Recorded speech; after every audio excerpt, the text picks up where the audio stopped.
Sou aqui em Parnaíba. Tem cada praia legal. Também fui a Luiz Correia, aqui pertinho do lado. Sensacional. Tem lagoa, a Lagoa do Portinho, mas também tem teatro. Também tem teatro. Eu conheci o Teatro Saraiva. E muitas pessoas falaram comigo, Darlan, e o que você pode falar mais do teatro? Quem vai falar é ele. Qual o seu nome, hein? Eu sou o Flávio Sidônio. Flávio Sidônio. Flávio Sidônio, eu queria que você falasse, realmente você é ator, jornalista, diretor, e vem fazendo um trabalho que é árduo, muito difícil. Como é viver na cidade de Parnaíba? Como você vive como ator? Muitas moças, muitos jovens como atrizes e que estão querendo galgar um novo espaço, um novo caminho para o mundo. Fala pra gente sobre isso. É um grande desafio, né? É um grande desafio. O teatro é uma... Eu até costumo falar para alguns atores, para alguns alunos que estão chegando, eu digo assim, olha, teatro é muito parecido com a própria vida, né? Nós estamos num grande palco da vida e o teatro está a vida, digamos, imaginária, mas que também caminho paralelo. Então não é fácil. Quem acha que, eu tenho uma vida boa, sossegada, se engana totalmente. E fazer teatro, Darlan, não foge à regra.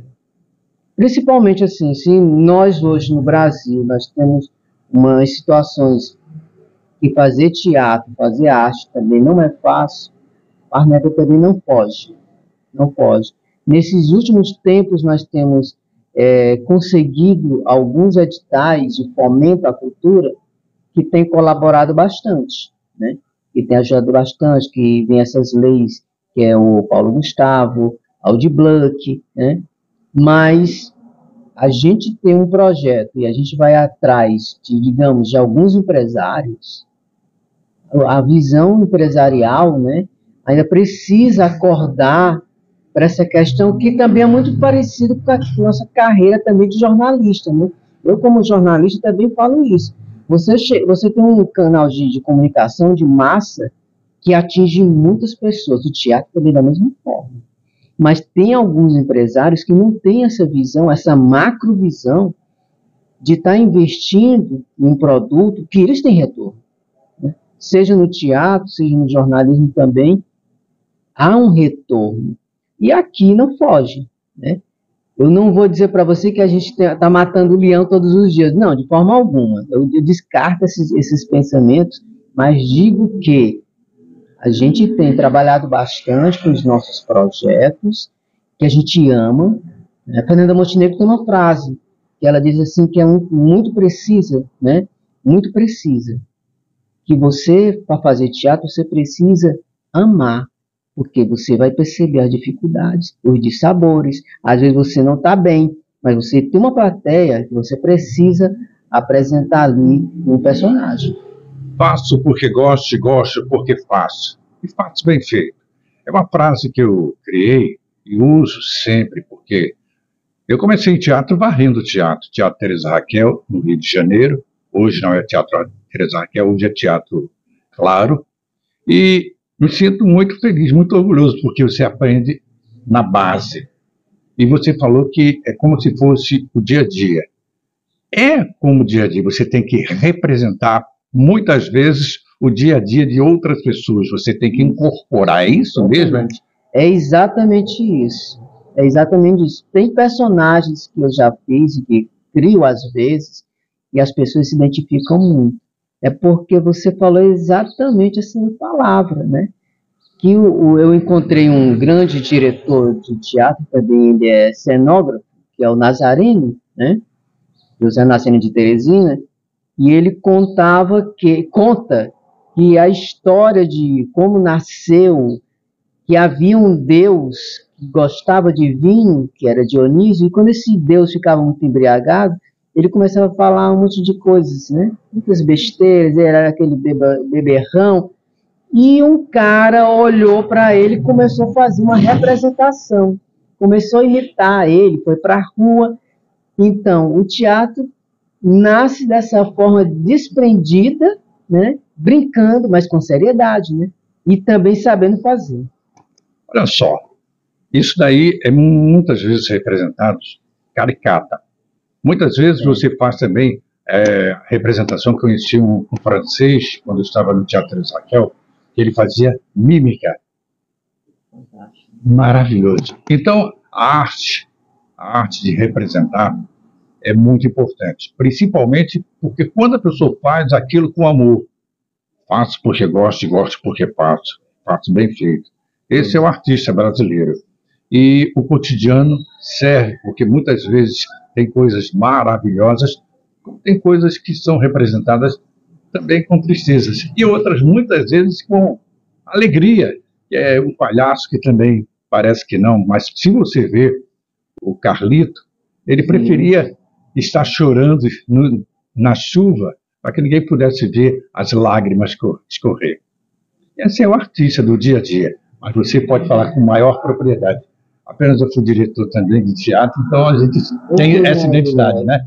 É muito bom e muito maravilhoso quando a gente tem essa conversa, essa entrevista que vira um bate-papo, né? Pode um pouquinho daquela cordialidade de eu pergunto e você responde, né?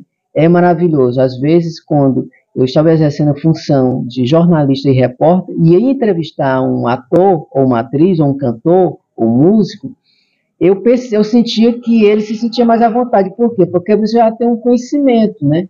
Não é falando mal de alguns profissionais, mas você sabe que o jornalista ele precisa mergulhar em informações para entrevistar alguém e ter aquele conjunto de conhecimentos para que chegue até aquela pessoa.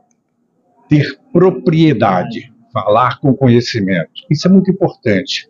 Algumas pessoas às vezes falam, eu ouvi dizer, parece, me disseram, será? Isso não existe, isso é mais ou menos, não existe, ou mais ou menos, parecido, não. Então, é lembrar que ele está falando aí, muito importante, valorize o pouco que você tem para que você tenha muito mais através, sabe de quê? Desse pouco que ele está dando. Aqui em Parnaíba, hein? Tem ator, diretor e, além de tudo, jornalista também. Parabéns. E nas minhas oficinas teatrais que eu falo para os alunos e as alunas, eu costumo dizer assim, vocês precisam mergulhar em conhecimento, em pesquisa. Não fiquem fazendo por fazer. E outra coisa, tem uma diferença de fazer cinema e fazer TV. Nós temos aí hoje você tem sonho de trabalhar em uma emissora como a Globo? Eu lhe digo uma coisa, não. Porque eu aprendi, se você consegue fazer um trabalho bem feito na sua cidade, com as pessoas que estão aqui, que gostam, para que você tentar algo longe? Às vezes você está muito feliz com aquele universo que você está ali, e você partir para uma outra coisa grande, isso é uma mera ilusão. As pessoas olham para si, para mim, você tem um sonho? Sim, já passei essa fase. Porque quando você tem uma caminhada de 30 anos, aí você já está com os pés assim no chão e tem uma realidade nua e crua, né? E aí qualquer ilusão você já sabe que você vai transformar em uma arte. Muitas vezes as pessoas pensam que trabalhar em uma determinada emissora de rádio, televisão, é bom. Não é bom, é ótimo, você consegue, é uma conquista, você tem que lutar. Muitas vezes se usa uma escada até para subir também para fazer a parte de um ator, uma atriz, existe a escada. E na televisão, em geral, não só aqui em Parnaíba, como no Rio de Janeiro, como São Paulo, onde existem as grandes emissoras, os grandes veículos de comunicação, não. Aqui também tem, e muitos são bem valorizados pelo próprio artista, não pelo comerciante, pelo comerciário. Você, meu amigo, que é comerciante, deveria incentivar mais. É um prazer, uma satisfação de você ter o nome da sua cidade inserido no Brasil e no mundo, como expoentes que os artistas, eles estarão representando você. E Parnaíba é uma cidade dessas. Por isso que eu digo, um pedacinho do paraíso, uma cidade cultural, uma cidade histórica. Você sabe que ali a Liberdade começou por aqui? É isso mesmo, começou por aqui. Quase 300 anos antes, já tinha aqui alguns movimentos aqui em Parnaíba. Eu fiquei sabendo, lendo, a gente aprende. E eu quero que você fale uma coisa. O seu endereço, seu telefone, se quer falar mais alguma coisa, tranquilo. Tudo isso vai para o programa que é feito para você, por você e com você. Aí pode, é o nome do programa, tá bom? Aí pode, breve estaremos retornando à TV Com Brasil em rede nacional. Tá bom? Um abraço a você, meu amigo, a você, minha amiga, para você, aonde quer que você esteja. TV Rio Igaraçu. Lá no YouTube você vai nos encontrar. TV Rio Igaraçu. Eu, Darlan Silva, o repórter. Entrevistando ele, que fala de teatro, de vida, de amor, sensibilidade. Bom, para a gente estar nessa fase, né, de conclusão, né? Não vou dizer final, mas assim, meus trabalhos como ator que eu já fiz, comédia, drama, suspense, né? É um projeto maravilhoso de literatura que é A Angústia dos Anjos. Isso é uma peça teatral inspirada nos poemas de Augusto dos Anjos, né? Recentemente eu tenho dois projetos. Um deles é Flores Despetaladas, que foi contemplada na Lei Aldir Blanc, né? Tanto pelo município quanto pelo Estado, e que eu estou fazendo apresentações já em algumas comunidades, em algumas localidades, e também, brevemente, nós temos uma peça infantil maravilhosa que eu estou querendo retornar também, que é a Dona Bruxa, tá? Então, são esses projetos, terror também, já me enveredei por esses projetos, né, que a gente desempenha nessa caminhada. E meu contato, a gente tem um contato aí, tem um Instagram, que é o @FlávioSidônio, e também tem o WhatsApp, né? Caso a pessoa queira conversar, bater um bate-papo, é o 86 94 81 81 68. Ele vai repetir para que você possa, se você ficou curioso, quer saber um pouco mais, inclusive, até fazer um convite a você, meu amigo, você, minha amiga. Se quiser fazer teatro, breve, muito breve, teremos aí muitas novidades. É isso aí, só repetindo, meu Instagram.